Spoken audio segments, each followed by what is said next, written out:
Welcome to my YouTube channel Intent coaching classes. हमने matrices and determinant chapter complete कर लिया है। आज हम rank and eigen value chapter start करेंगे। ठीक है, किसी भी मैट्रिक्स का रैंक फाइंड आउट करने से पहले हमें ये पता होना चाहिए कि उनमें कौन से एलिमेंट्री ट्रांसफॉर्मेशन यूज होते हैं। ठीक है, तो हमारा फर्स्ट टॉपिक है ये एलिमेंट्री ट्रांसफॉर्मेशन। तो फर्स्ट है इंटरचेंज ऑफ एनी टू रो और कॉलम। ठीक है, जब भी हमने रैंक फाइंड आउट करना है तो हम किसी भी मैट्रिक्स में ये वाला ऑपरेशन यूज कर सकते हैं। दो रो को हम आपस में चेंज कर सकते हैं। सिमिलर हम किसी भी टू कॉलम को इंटरचेंज कर सकते हैं। ठीक है, सेकंड ऑपरेशन है multiplying all elements of a row और column of a matrix by a non zero scalar. ठीक है, इसका मतलब ये है कि अगर हम किसी भी रो और कॉलम, ठीक है, दोनों में से किसी भी एक के साथ स्केलर मल्टीपल करते हैं, कोई भी नॉन जीरो नंबर के साथ उसको मल्टीप्लाई करते हैं, तो तब भी रैंक में कोई भी चेंज नहीं आता। ठीक है, तो ये ऑपरेशन भी हम रैंक फाइंड आउट करने में यूज कर सकते हैं। और हमारा थर्ड एलिमेंट्री ट्रांसफॉर्मेशन है adding to the element of a row और column corresponding element of any other row multiplied by any scalar. ठीक है, इसका मतलब है हम किसी भी एक रो में, ठीक है, किसी दूसरी रो के एलिमेंट को किसी स्केलर के साथ मल्टीप्लाई करके ऐड कर सकते हैं। ये तीन ऑपरेशन यूज कर सकते हैं हम। देखो इसका मतलब क्या है कि हमने जो R1 है उसको RI को RJ में चेंज कर सकते हैं। ठीक है, जैसे R1 को R2 में चेंज कर सकते हैं, R2 को R3 में। सिमिलर कॉलम पे भी ये सिमिलर है। ठीक है, CI चेंज कर सकते हैं हम CJ में। ठीक है, किसी भी टू कॉलम्स को, किसी भी टू रो को आपस में इंटरचेंज कर सकते हैं। और सेकंड बात ये थी कि अगर हमारे पास कोई भी रो है, हम उसको किसी स्केलर के साथ मल्टीप्लाई करके चेंज कर सकते हैं। ठीक है, स्केलर क्या होना चाहिए? नॉन जीरो होना चाहिए, जीरो स्केलर नहीं होना चाहिए। जीरो से ऐड करेंगे तो पूरी रो जीरो हो जाएगी। ठीक है, सिमिलर कॉलम के लिए भी है। अगर हम किसी कॉलम को चेंज कर सकते हैं किसी भी स्केलर के साथ मल्टीप्लाई करके। ठीक है, और हमारा थर्ड ऑपरेशन ये था कि अगर हमने किसी रो को चेंज करना है तो हम उसको चेंज कर सकते हैं, उस रो को किसी दूसरी रो को स्केलर के साथ मल्टीप्लाई करके दोनों को आपस में ऐड कर सकते हैं। ठीक है, और हमने ये ऑपरेशंस एलिमेंट्री ट्रांसफॉर्मेशन जो है ये हमने डिटर्मिनेंट में भी फाइंड आउट की थी। ठीक है, डिटर्मिनेंट में ओनली हम ये थर्ड ऑपरेशन जो है यही यूज कर सकते हैं, ये चीज याद रखनी है। और जब भी हमने रैंक फाइंड आउट करना है तो ये तीन ऑपरेशन है जो हम उस मैट्रिक्स में फाइंड आउट कर सकते हैं। ठीक है, मतलब क्या है कि अगर हम ये वाला सेकंड ऑपरेशन है जैसे, ठीक है, जब फर्स्ट ऑपरेशन है हमारे पास कोई भी ए मैट्रिक्स है, फॉर एग्जांपल ले रहे हैं 1 2 3 4 5 6 7 8 9। ठीक है, हमारे पास ए मैट्रिक्स है। अगर हम ए को, इसकी फर्स्ट रो को सेकंड रो में चेंज कर दें, ठीक है, फर्स्ट रो को सेकंड रो में चेंज कर दें तो डिटर्मिनेंट तो चेंज हो सकता है। ठीक है, डिटर्मिनेंट इक्वल नहीं आएगा। सपोज बी मैट्रिक्स हमारे पास है 1, हमने इंटरचेंज कर दीजिए फर्स्ट रो और सेकंड रो आपस में। ठीक है, अब तो इन दोनों का डिटर्मिनेंट तो सेम नहीं आएगा, लेकिन जब हम ये वाला ऑपरेशन यूज करते हैं तो जो इनका रैंक है वो ऑलवेज इक्वल आएगा। ठीक है, अभी हम रैंक फाइंड आउट करना सीखेंगे, कैसे फाइंड आउट करते हैं। फिलहाल आपने ये रिजल्ट याद रखना है कि इनका मतलब ये है कि अगर ये वाला ऑपरेशन हम डिटर्मिनेंट पे यूज करते हैं तो डिटर्मिनेंट में कोई चेंज नहीं आता।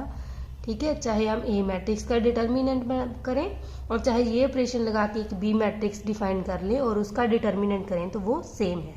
ठीक है, लेकिन अगर हम ये वाले ऑपरेशन लगाते हैं तो ये डिटर्मिनेंट में यूज नहीं होते, इससे डिटर्मिनेंट है वो चेंज आएगा। ठीक है, और अगर हम ये तीन ऑपरेशन लगा के रैंक फाइंड आउट करते हैं तो रैंक की वैल्यू ऑलवेज सेम आती है। ये चीज याद रखनी है कि जब भी हमने रैंक फाइंड आउट करना है तो हम ये 3 एलिमेंट्री ऑपरेशंस यूज कर सकते हैं। फाइंड आउट करने से पहले हमें ये पता होना चाहिए कि रो एक्लेन फॉर्म ऑफ अ मैट्रिक्स क्या होती है। ठीक है, अब हम इसके बारे में पढ़ेंगे। रो एक्लेन फॉर्म पढ़ने से पहले हमें ये पता होना चाहिए कि किसी मैट्रिक्स के लीडिंग एलिमेंट क्या होता है। लीडिंग एलिमेंट, ठीक है, लीडिंग एलिमेंट किसे कहते हैं? लीडिंग एलिमेंट होता है of a non zero row the first non zero element of the row. ठीक है, किसी भी नॉन जीरो रो में जो नॉन जीरो एलिमेंट होगा, सपोज हमारे पास एक मैट्रिक्स है, ठीक है, 2 3 4 5, ऐसी हमने एक और मैट्रिक्स लिख ली, ओ सॉरी रो लिख रहे हैं हम एक मैट्रिक्स डिफाइन करने के लिए।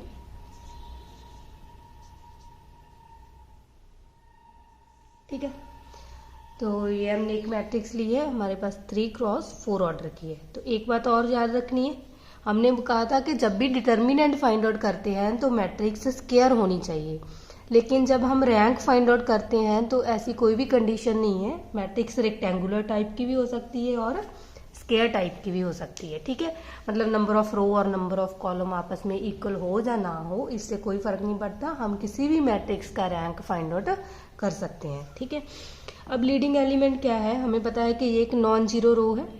नॉन जीरो रो वो होती है जिसमें कम से कम एक भी नॉन जीरो एलिमेंट आ गया तो उसे हम नॉन जीरो रो बोलेंगे। ठीक है, और जीरो रो वो होती है जिसमें सभी के सभी एलिमेंट जीरो होते हैं, और जिसमें कम से कम एक एलिमेंट भी नॉन जीरो आ गया तो उसको हम नॉन जीरो रो बोलेंगे। ठीक है, तो हमने ये कहा है कि लीडिंग एलिमेंट होता है किसी भी नॉन जीरो रो का जो सबसे फर्स्ट नॉन जीरो एलिमेंट होता है। जैसे कि ये हमारे पास फर्स्ट रो है, इसमें तो सभी के सभी एलिमेंट जीरो नहीं है, ठीक है, नॉन जीरो है, तो ये हमारी इसका जो फर्स्ट एलिमेंट है, ठीक है, फर्स्ट नॉन जीरो एलिमेंट, उसे हम बोलेंगे कि ये इसका लीडिंग एलिमेंट है। तो अगर हमसे पूछा जाता है कि लीडिंग एलिमेंट ऑफ R1, तो R1 का लीडिंग एलिमेंट क्या आ गया, 2। ठीक है, और सिमिलर हमने R2 का लीडिंग एलिमेंट फाइंड आउट करना है सेकंड रो का। तो सेकंड रो ये भी नॉन जीरो रो है। ठीक है, तो इसमें सबसे पहला जो नॉन जीरो एलिमेंट है वो हमारा लीडिंग एलिमेंट होगा। ये जहाँ तो 2 0 0 है, तो ये जो 2 है ये हमारा लीडिंग एलिमेंट हो गया सेकंड रो का। ठीक है, ये भी 2 है। सिमिलर हम थर्ड रो का लीडिंग एलिमेंट फाइंड आउट करेंगे। थर्ड रो का सबसे फर्स्ट जो नॉन जीरो एलिमेंट है वो 3 है, तो इसका जो 3 है वो लीडिंग एलिमेंट है। ठीक है, अभी हमने रो एक्लन फॉर्म की बात करनी है, तो हमें पता है कि हमारे पास 2 टाइप्स की मैट्रिक्स हो सकती है। ठीक है, एक तो होगी जीरो मैट्रिक्स, सपोज ये जीरो मैट्रिक्स है। ठीक है, एक और हो सकती है, और क्या हो सकता है भी, ए इज नॉन जीरो मैट्रिक्स। ये तो मैंने बता दिया कि जीरो मैट्रिक्स वो होती है जिसके सभी के सभी एलिमेंट 0 0 होते हैं। ठीक है, इस टाइप की। और नॉन जीरो मैट्रिक्स ऐसी होती है जिसमें मतलब एक या 2 एलिमेंट, ठीक है, एटलीस्ट 1 एलिमेंट भी हमारे पास नॉन जीरो आ गया तो उसे हम नॉन जीरो मैट्रिक्स बोल सकते हैं। ठीक है, अगर एक रो 0 0 भी है तो भी इस मैट्रिक्स को हम नॉन जीरो मैट्रिक्स बोलेंगे। ठीक है, क्योंकि इसके कुछ एलिमेंट हैं जो जीरो नहीं है, जिसके सभी के सभी एलिमेंट जीरो होंगे उसे हम जीरो मैट्रिक्स कहेंगे। और जब भी हमने रो एक्लन फॉर्म देखनी है, अगर हमारे पास जीरो मैट्रिक्स है, ठीक है, तो वो ऑलवेज इन एक्लन फॉर्म, उसे हमें चेंज करने की जरूरत नहीं। तो जीरो मैट्रिक्स को हम ऑलवेज क्या बोलेंगे कि वो एक्लन फॉर्म में है। A zero matrix is always in एक्लन form. ठीक है, ये तो हम ऑलवेज एक्लन फॉर्म में होगी जीरो मैट्रिक्स तो। और जब हमारे पास नॉन जीरो मैट्रिक्स है तो वो एक्लन फॉर्म में हो भी सकती है और नहीं भी हो सकती। ठीक है, लेकिन जब हमने रैंक फाइंड आउट करना है तो सबसे पहले ये देखना होता है कि जो जिस मैट्रिक्स का भी हमने रैंक फाइंड आउट करना है वो एक्लन फॉर्म में होनी जरूरी है। ठीक है, अगर वो एक्लन फॉर्म में नहीं है तो हम उसको कन्वर्ट करेंगे। हमें कैसे पता चलेगा कि कोई मैट्रिक्स एक्लन फॉर्म में है या नहीं है। ठीक है, सबसे पहले तो हमने क्या देखना है कि अगर किसी नॉन जीरो मैट्रिक्स में बस कोई जीरो रो है, एग्जिस्ट करती है, ठीक है, जीरो रो, तो वो ऑलवेज बॉटम में होनी चाहिए। फर्स्ट कंडीशन जे है हमारे पास। ठीक है, सपोज हमारे पास एक मैट्रिक्स है 1 2 3 0 0 0 4 5 6, हमने ये ले ली। ठीक है, और हमारे पास एक ये वाली मैट्रिक्स है। हमने ये दोनों मैट्रिक्स में देखना है कि जब भी ये तो हमने हमारे पास देखना है कि रो एक्लन फॉर्म है कि नहीं। फर्स्ट हमने ये देखना है कि अगर हमारे पास जीरो रो है किसी भी मैट्रिक्स में तो वो बॉटम में होनी चाहिए।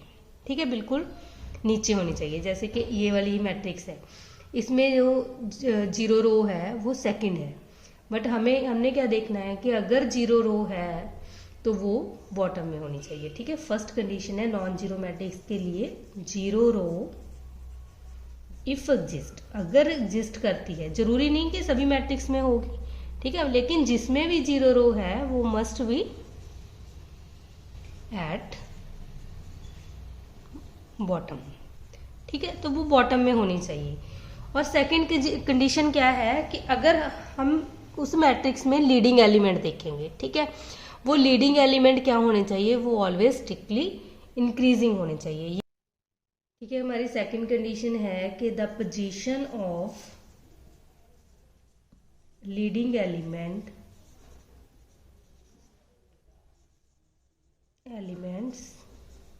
ठीक है, of each row must be strictly increasing. Strictly increasing का मतलब है कि वो उसके जो लीडिंग एलिमेंट है वो बढ़ते क्रम में होना चाहिए। अगर हमारे पास कोई भी मैट्रिक्स रो एक्लन फॉर्म में आ गई तो उसमें जो नॉन जीरो रो है हमारे पास, नॉन जीरो रोज, ठीक है, इन्हें हम इंडिपेंडेंट रो बोलेंगे, इंडिपेंडेंट रोज। ठीक है, और जो जीरो रोज होगी उसे हम डिपेंडेंट रो बोलेंगे। तो ये याद रखना है। ठीक है, नॉन जीरो रो को इंडिपेंडेंट रो बोलते हैं और जीरो रो को डिपेंडेंट रो बोलते हैं। अब हम कुछ एग्जाम्पल करेंगे, जैसे कि हमारे पास एक मैट्रिक्स है 1 2 3 0 2 4 0 0 0। ठीक है, हमारे पास 3x3 ऑर्डर की मैट्रिक्स है। हमने ये देखना है कि ये एक्लन फॉर्म में है कि नहीं है। ठीक है, और हमारी फर्स्ट कंडीशन ये है कि हमने ये अगर देखना है कि इसमें कोई जीरो रो है, अगर है तो वो बॉटम में लाई करनी चाहिए। ठीक है, तो हमारे पास ये जीरो रो है, हमने देखा कि ये बॉटम में लाई करती है, तो हमारी जो फर्स्ट कंडीशन है वो सेटिस्फाई करेगी। ठीक है, तो फर्स्ट कंडीशन तो सेटिस्फाई हो गई, बीच में एक जीरो रो है और वो बॉटम में लाई करती है। और हमारी सेकंड कंडीशन क्या है, वो ये है कि हमारे पास हमने लीडिंग एलिमेंट देखनी है। तो फर्स्ट रो का देखो लीडिंग एलिमेंट क्या है, R1 का जो लीडिंग एलिमेंट है वो है 1, और वो कौन सी पोजीशन पे है, वो फर्स्ट पोजीशन पे है। ठीक है, और जो सेकंड रो है हमारी R2, उसका जो लीडिंग एलिमेंट है वो हमारे पास है 2। ठीक है, और वो कौन सी पोजीशन पे है, वो सेकंड पोजीशन पे है। ठीक है, लीडिंग एलिमेंट की पोजीशन देखनी है। तो थर्ड में तो नहीं है, जीरो एलिमेंट में तो हम लीडिंग एलिमेंट फाइंड आउट ही नहीं करते। ठीक है, तो देखो हमारी दोनों कंडीशंस ट्रू हो गई कि फर्स्ट है अगर जीरो रो है तो वो बॉटम में होनी चाहिए, और अगर हमारे पास फर्स्ट रो जो लीडिंग एलिमेंट है वो फर्स्ट रो का फर्स्ट प्लेस पे है और जो सेकंड रो का है वो सेकंड प्लेस पे है, ये भी स्ट्रिक्टली इंक्रीज हो रहा है। ठीक है, पहले फर्स्ट है फिर सेकंड है, तो इसका मतलब ये जो फॉर्म है ये हमारी रो एक्लन फॉर्म बन गई। ठीक है, इसको हम बोलेंगे कि ये रो एक्लन फॉर्म है। ठीक है, ऐसे हम एक दो और एग्जांपल्स करेंगे। हमने कुछ एग्जांपल लिए है, और जैसे कि हमारे पास फर्स्ट है 1 3 0 2। ठीक है, इस मैट्रिक्स में देखो फर्स्ट कंडीशन है हमारी कि अगर जीरो रो है तो वो बॉटम में होनी चाहिए, तो इसमें जीरो रो नहीं है तो फर्स्ट कंडीशन को देखने की जरूरत नहीं है। ठीक है, तो क्योंकि फर्स्ट कंडीशन तभी है अगर हमारे पास जीरो रो है तो वो बॉटम में होनी चाहिए, अगर नहीं है तो फिर हमने उसको नहीं देखना। ठीक है, और सेकंड कंडीशन क्या है, हमने लीडिंग एलिमेंट की पोजीशन देखनी है। इसका फर्स्ट है जो लीडिंग एलिमेंट वो फर्स्ट पोजीशन पे है, और सेकंड रो का लीडिंग एलिमेंट ये 2 है तो वो सेकंड पोजीशन पे है, तो ये स्ट्रिक्टली इंक्रीजिंग है। इसका मतलब जो ए है वो हमारी रो एक्लन फॉर्म है। ठीक है, जैसे कि बी है 0 0 0 एलिमेंट है इसमें। ठीक है, तो हमने ये भी पढ़ा था कि जो जीरो एलिमेंट होते हैं जिस मैट्रिक्स में सभी के सभी उसे जीरो मैट्रिक्स कहते हैं, और जीरो मैट्रिक्स ऑलवेज एक्लन फॉर्म में होती है, तो इसका भी आंसर क्या आ जाएगा कि बी भी हमारे पास एक्लन फॉर्म में है। ठीक है, और सी हमारे पास इस तरह की मैट्रिक्स है, इसमें भी जीरो रो तो नहीं है। ठीक है, उसको तो हमने देखना नहीं फर्स्ट कंडीशन को। सेकंड कंडीशन क्या है, हमने लीडिंग एलिमेंट देखना है, तो यहाँ नॉन जीरो एलिमेंट हमारे पास 3 है और ये सेकंड पोजीशन पे है, और सेकंड रो का नॉन जीरो एलिमेंट 5 है और ये थर्ड पोजीशन पे है। ठीक है, तो ये भी स्ट्रिक्टली इंक्रीजिंग होगी हमारे पास, ठीक है। तो इसका मतलब सी भी क्या होगी, रो एक्लन फॉर्म होगी। और हमारा डी देखो, इसमें ये वाले एलिमेंट है, डी है, देखो इसमें क्या है, जीरो रो तो नहीं है, तो हमने लीडिंग एलिमेंट देखना है। इसका फर्स्ट है लीडिंग एलिमेंट 5, वो फर्स्ट पोजीशन पे है, और सेकंड है लीडिंग एलिमेंट 3, वो सेकंड पोजीशन पे है, और थर्ड रो का लीडिंग एलिमेंट है 2, वो भी सेकंड पोजीशन पे है, ठीक है। हमारे पास फर्स्ट, सेकंड और फिर से सेकंड आ गया। तो ये स्ट्रिक्टली इंक्रीजिंग नहीं है। स्ट्रिक्टली इंक्रीजिंग का ये मतलब है अगर फर्स्ट है फिर सेकंड है तो उसके बाद थर्ड आएगा, फिर फोर्थ आएगा, ऐसे आएगा, ठीक है। तो इसका मतलब ये हमारी रो एक्लन फॉर्म नहीं है, ठीक है। तो इसको हम बोलेंगे नॉट एक्लन फॉर्म। तो बस एक्लन फॉर्म के लिए यही दो कंडीशन थी, ये याद रखनी है। हमारा नेक्स्ट टॉपिक है रैंक ऑफ अ मैट्रिक्स, ठीक है। जब भी हमने रैंक फाइंड आउट करना है तो हमारे पास जो मैट्रिक्स है वो एक्लन फॉर्म में होनी चाहिए, ठीक। अगर वो एक्लन फॉर्म में नहीं है तो हमने रिड्यूस करना है, वो 3 ऑपरेशन जो हमने स्टार्टिंग में किए हैं एलिमेंट्री ऑपरेशन, उनको यूज करके हमने मैट्रिक्स को एक्लन फॉर्म में कन्वर्ट कर लेना है, ठीक है। तो उसके बाद रैंक आएगा। तो रैंक हमारे पास क्या होता है, किसी भी मैट्रिक्स का रैंक ऑफ मैट्रिक्स वो किसके इक्वल होता है, नंबर ऑफ नॉन जीरो रो, ठीक है। किसी मैट्रिक्स में जितनी नंबर ऑफ नॉन जीरो रो होगी वो हमारा रैंक आ जाएगा। तो हम एक एग्जांपल करते हैं। हमारे पास एक मैट्रिक्स है 1 2 3 0 4 5 0 0 0, ठीक है। ये हमने एक मैट्रिक्स ले ली। पहले तो हमने ये देखना है कि क्या जब भी रैंक फाइंड आउट करना है तो ये देखना जरूरी है कि वो मैट्रिक्स एक्लन फॉर्म में है या नहीं है, ठीक है। तो देखो कि ये मैट्रिक्स एक्लन फॉर्म में है। पहले तो हमें पता है इसमें 0 रो आ गई तो वो बॉटम में है, ये तो कंडीशन ट्रू हो गई। अब लीडिंग एलिमेंट फर्स्ट रो का फर्स्ट प्लेस पे है और सेकंड रो का सेकंड प्लेस पे है, तो ये भी स्ट्रिक्टली इंक्रीजिंग है। तो ये मैट्रिक्स हमारे पास क्या आ गई, एक्लन फॉर्म में आ गई, ठीक है। तो ए इज इन एक्लन फॉर्म। अगर एक्लन फॉर्म में मैट्रिक्स आ गई तो फिर हम उसका रैंक फाइंड आउट करेंगे। फिर रैंक कैसे देखना है कि इसमें नॉन जीरो रो कितनी है। इसमें नॉन जीरो रो है 1 और 2, ठीक है। जितनी नॉन जीरो रो है वो हमारा रैंक आ जाएगा। तो रैंक ऑफ ए हमारे पास कितना आ जाएगा, 2, ठीक है। और रैंक को ऐसे भी डिनोट कर सकते हैं, रो ऑफ ए भी पा देते हैं। तो इस मैट्रिक्स का रैंक हमारे पास 2 आ गया, ठीक है। तो नॉन जीरो रो को हमने ये भी बताया था कि नंबर ऑफ नॉन जीरो रो को हम इंडिपेंडेंट रो भी बोल सकते हैं, ठीक है। इंडिपेंडेंट रो, जितनी इंडिपेंडेंट रो है किसी मैट्रिक्स में वो हमारा रैंक होगा। अब हमारे पास ये वाली मैट्रिक्स दी है, ठीक है। हमने इसका रैंक फाइंड आउट करना है। सपोज ये ए मैट्रिक्स है, तो हमें पता है कि सबसे पहले एक्लन फॉर्म में देखना चाहिए।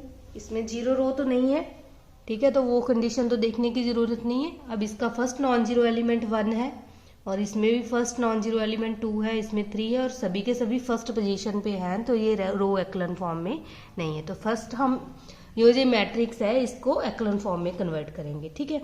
तो हम क्या करें, हमने सेकंड रो को चेंज करना है, तो हम फर्स्ट रो को 2 के साथ मल्टीप्लाई करेंगे और माइनस कर देंगे सेकंड रो में, ठीक है। और हम थर्ड रो में भी कंडीशन लगा सकते हैं। थर्ड रो को कैसे चेंज करेंगे कि फर्स्ट रो को 3 के साथ मल्टीप्लाई करेंगे और उसमें से माइनस कर देंगे थर्ड रो, ठीक है। तो ये बन जाएगा, first row as it is आ जाएगी।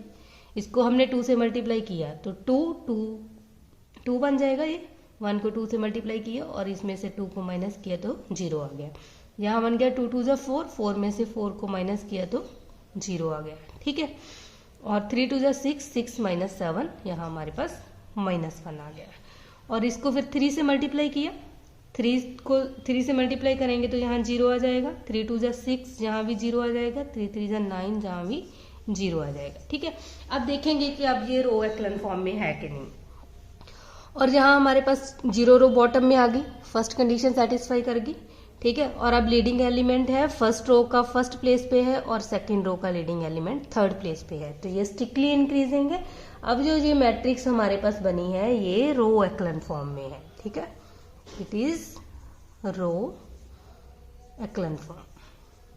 अगर एक रो एक्लन फॉर्म में है तो हमने ये देखना है कि इसमें नॉन जीरो रो कितनी है, नॉन जीरो रोज। तो देखो इस मैट्रिक्स में नॉन जीरो रो 2 है हमारे पास, तो इसका रैंक हमारे पास कितना आ जाएगा, रैंक ऑफ ए हमारे पास आ जाएगा 2। ठीक है, ऐसे सॉल्व करना है। हमने जो 3 ऑपरेशन पढ़े थे वो यूज करके हम किसी भी मैट्रिक्स को रो एक्लन फॉर्म में कन्वर्ट करेंगे, उसके बाद देखेंगे कि उसमें नॉन जीरो रो कितनी है, तो वो हमारा रैंक आ जाएगा। ठीक है, तो रैंक ये बहुत सही मेथड है।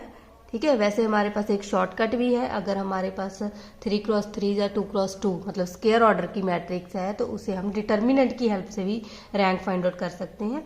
लेकिन अगर हमारे पास ट्रायंगुलर टाइप की मैट्रिक्स है, ठीक है, किसी भी टाइप की, स्क्वायर टाइप की, ट्रायंगुलर टाइप की, तो ये मेथड सबसे बेस्ट है कि हम ऑपरेशन यूज करके रो एक्लन फॉर्म में कन्वर्ट करें, उसके बाद हम रैंक फाइंड आउट करें। ठीक है, ये वाला मेथड सभी की सभी टाइप की मैट्रिक्स के लिए यूज होता है। अब हम देखेंगे कि डिटर्मिनेंट की हेल्प से हम कैसे फाइंड आउट कर सकते हैं रैंक। अगर हमारे पास 2x2 ऑर्डर की मैट्रिक्स है, ठीक है, कोई भी नॉन जीरो मैट्रिक्स है 2x2 ऑर्डर की, तो हम उसका डिटर्मिनेंट फाइंड आउट करेंगे। अगर हमारे पास डिटर्मिनेंट नॉन जीरो आ गया, ठीक है, तो फिर उस मैट्रिक्स का जो रैंक है, रैंक ऑफ ए, वो उस मैट्रिक्स के ऑर्डर के इक्वल ही आ जाएगा, मतलब 2 के इक्वल आ जाएगा। ठीक है, और अगर हमारे पास डिटर्मिनेंट मैट्रिक्स का 0 आ गया तो देन हमारे पास जो रैंक है उस मैट्रिक्स का वो 1 आ जाएगा। ठीक है, तो जैसे कि हम एक मैट्रिक्स लेते हैं 2 3 4 5। ठीक है, तो अब हम इसे को रो एक्लन फॉर्म में कन्वर्ट करने की तो जरूरत नहीं है, तो हम क्या करेंगे, इसका रैंक फाइंड आउट करेंगे। रैंक फाइंड आउट करने के लिए हम डिटर्मिनेंट फाइंड आउट करेंगे। ठीक है, तो इसका डिटर्मिनेंट आ जाएगा 5 2 ज़ा 10, 4 3 ज़ा 12। तो -2 आ गया, -2 नॉन जीरो है।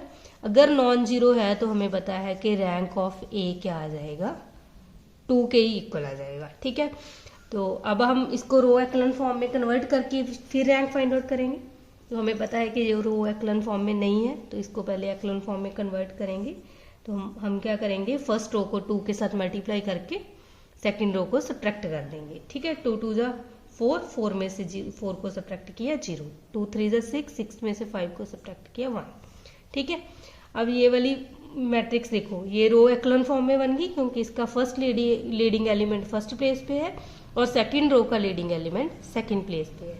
तो ये रो एक्लन फॉर्म है, इसमें नॉन जीरो रो कितनी है, 2, तो इसलिए इस मैट्रिक्स का जो रैंक है वो 2 आ गया। ठीक है, हम स्क्वायर मैट्रिक्स के लिए कोई भी मेथड यूज कर सकते हैं, चाहे कि हमने जो पहले किया था वो वाला मेथड यूज करके इसको फाइंड आउट कर लें, चाहे हम डायरेक्ट शॉर्टकट लगा दें कि हम इसका डिटर्मिनेंट फाइंड आउट करें।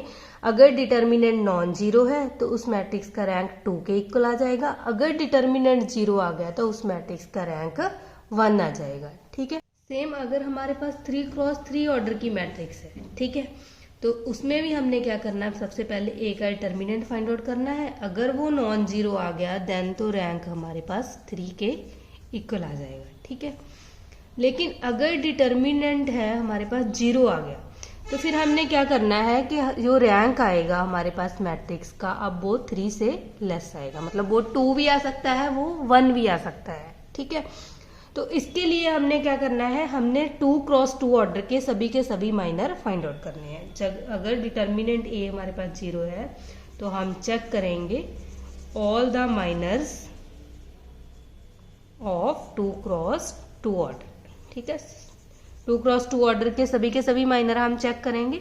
अगर एक भी माइनर हमारे पास नॉन जीरो आ गया, ठीक है, अगर एक भी माइनर नॉन जीरो आ गया तो फिर तो रैंक हमारा 2 के इक्वल आ जाएगा।